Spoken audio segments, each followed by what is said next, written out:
भारत का एक छोटा सुंदर गांव। यहाँ की गलियां रौनक से भरी रहती है। लोग एक दूसरे के सुख दुख में भागीदार बनते हैं। इन्हीं गलियों में पुराने पीपल के पेड़ के नीचे मिट्टी का एक घर था।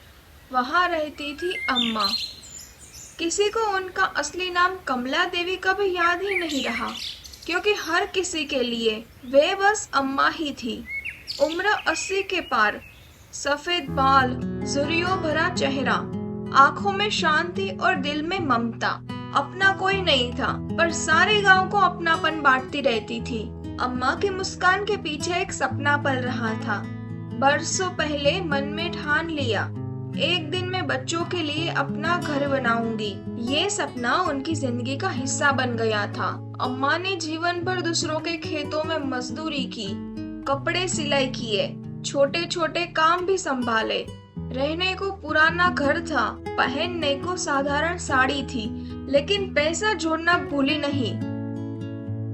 गांव वाले सोचते थे कि बुढ़िया अपनी आखिरी घड़ी के लिए धन जमा कर रही है।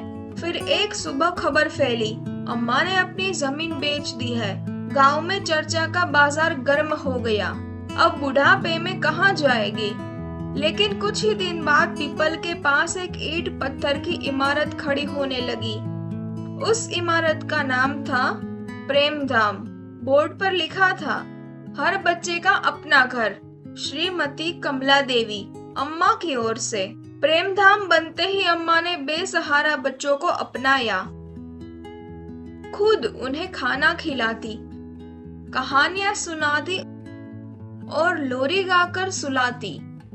अब वो अकेली नहीं थी, उनका परिवार अब बड़ा हो चुका था। धीरे धीरे गांव के लोग भी इस कार्य से प्रभावित हुए।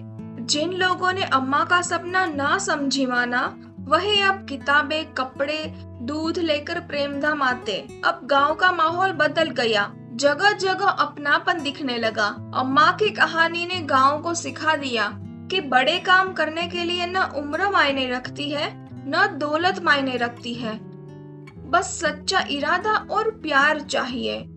अम्मा का ये सपना अब पूरे गांव का सपना बन गया है।